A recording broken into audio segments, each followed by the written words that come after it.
Lembaga pendidikan seperti sekolah, perguruan tinggi, komunitas anak muda, kelompok kebudayaan daerah, dan berbagai entitas sosial lainnya dapat menjadi peluang pasca analog switch off sebagai sarana berkomunikasi dan berkreasi dalam rangka memajukan dunia penyiaran tanah air. Pemirsa, saya Wahyu Ramadhani. Bagaimana lembaga penyiaran kita pasca analog switch off? Ikuti penelusuran saya. Televisi digital yang ada di daerah kedepannya akan lebih kompetitif karena memiliki kualitas gambar atau suara yang juga setara dengan televisi yang bersiaran di Jakarta. Selama ini yang disebut dengan televisi nasional dan radio nasional. Kesempatan yang lebih baik juga dapat dilakukan pengolah televisi digital dan radio digital di daerah, yaitu semakin mendekatkan dirinya dengan masyarakat lokal. Salah satunya dengan memberikan sarana atau slot waktu bagi masyarakat lokal berkreasi, menampilkan hasil karya mereka. Pola kolaborasi tersebut menjadi penting agar televisi lokal dan radio lokal benar-benar melokal, dekat dengan komunitas sebagai penonton utama dari industri yang dijalaninya. Kali ini saya sedang bersama dengan Bapak Haris Setiawan selaku Direktur Utama dari Pasar Tohaga. Selamat pagi Bapak. Selamat pagi. Apa kabarnya? Alhamdulillah baik. Alhamdulillah baik. Sepertinya sedang sibuk melakukan hal-hal apa Pak di Pasar Tohaga ini? Banyak hal sih. Kita memang lagi hari ini kita lagi genjot digitalisasi sebetulnya. Digitalisasi pasar, termasuk sosialisasi cashless dan lain sebagainya, itu adalah bentuk dari part dari digitalisasi. Iya. Bapak, baik sekarang dengan berkembangnya teknologi dan informasi ke jenjang yang lebih modern, ada istilah analog switch off, Pak, atau ASO. Yeah. Nah, menurut Bapak perkembangan dengan analog switch off itu dari perkembangan radio dan televisi menurut Bapak gimana? Ya, sebetulnya begini, ASO itu ya kan analog switch off itu kan transformasi ya atau migrasi dari analog menjadi digital. Terutama di sisi televisi gitu. Tujuannya mungkin banyak tujuan yang bisa didapat dari itu. Pertama memang dari seperti buat kualitas gambar lah kalau di TV ya. Lalu kemudian biaya siar juga pasti akan lebih murah dan sebagainya. Dan tentunya juga pada akhirnya adalah kenyamanan pemirsa atau masyarakat yang berhak mendapatkan informasi yang utuh, berhak mendapatkan kualitas yang baik dan supaya akses informasi dari manapun bisa diakses dengan lebih bagus dan gampang. Iya. Jadi menurut Bapak dengan proses mencari informasi itu hanya ada di televisi atau ada media lainnya, Pak? Nah, menurut saya televisi adalah bagian dari adalah salah satu akses orang bisa melihat atau mendapatkan informasi, salah satunya adalah TV. Tapi jangan lupa, hari ini perkembangan teknologi informasi bergeser sedikit, media sosial begitu dahsyatnya, lalu kemudian radio pun tidak serta-merta ditinggalkan. Maka sebetulnya radio pun masih punya ceruk pasar, masih punya ceruk pelanggan ataupun pendengar yang setia, yang tetap mereka bisa mendapatkan informasi seluas-luasnya melalui frekuensi radio, tentunya begitu. Maka di kami di Pasar Tohaga pun karena melihat itu sedemikian rupa dahsyatnya gitu ya, kami justru membangun atau membuat satu radio namanya Radio Pasar 87,8 FM X channel ya, boleh teman-teman bisa jadi pendengar setia di situ nanti. Sebetulnya tidak hanya radio saya bisa didengar se-Jabodetabek, bisa dari rumah, bisa dari mobil, bisa dari streaming, ya kan? Tetapi yang menarik adalah hampir semua pasar saya taruh speaker. Jadi untuk supaya pengunjung atau pedagang bisa mendengarkan radio tersebut gitu, Pak? Bukan bisa lagi, dipaksa untuk dengar. Oh, dipaksa dulu.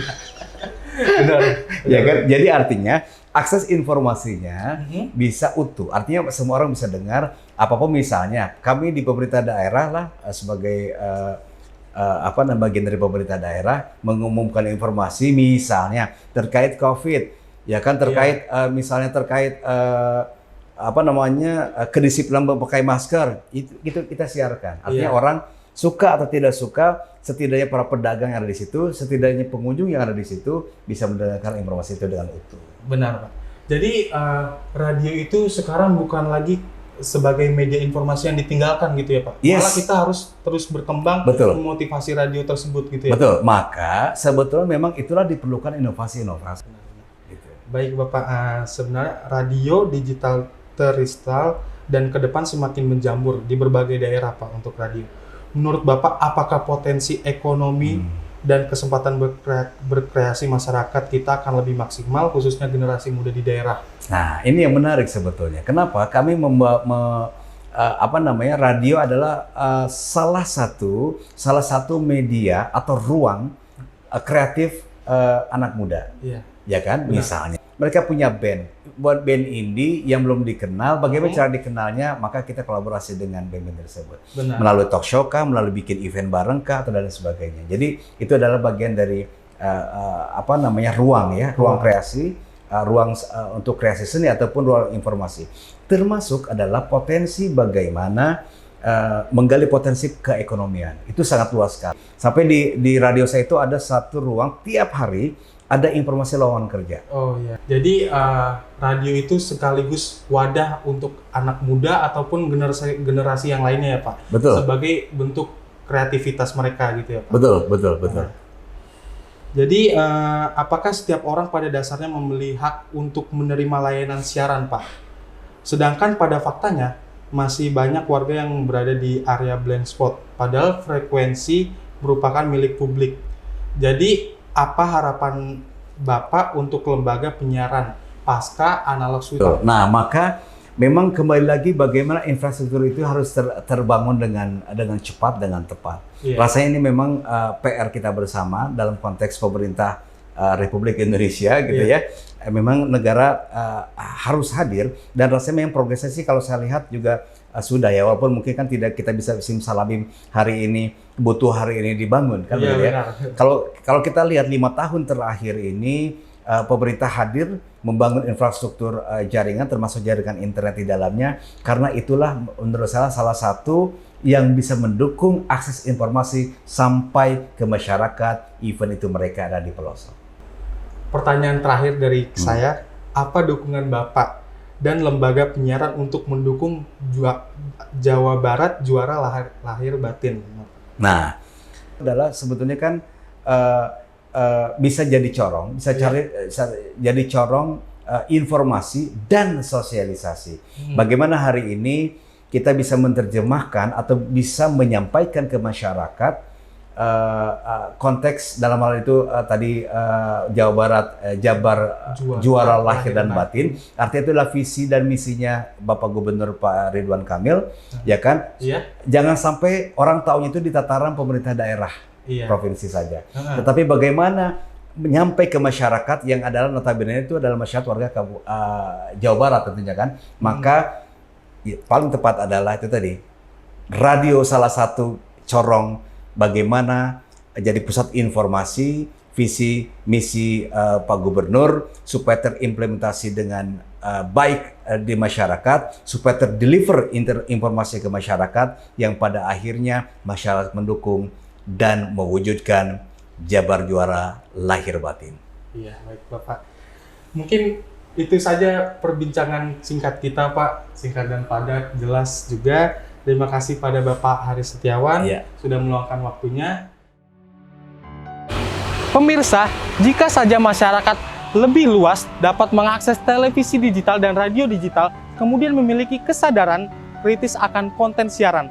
Langkah penting lainnya ialah membangun kesadaran pengawasan isi siaran tersebut. Karena masyarakat bukan hanya penikmat isi siaran, melainkan juga dapat mengkritisi isi siaran. Bahkan dengan kolaborasi, publik pun dapat menjadi bagian dari produksi konten. Artinya, publik dapat menyalurkan potensi kreatif mereka untuk mengisi slot program televisi digital radio dan televisi digital ke depan. Saya Wahyu Ramadhani, sampai jumpa.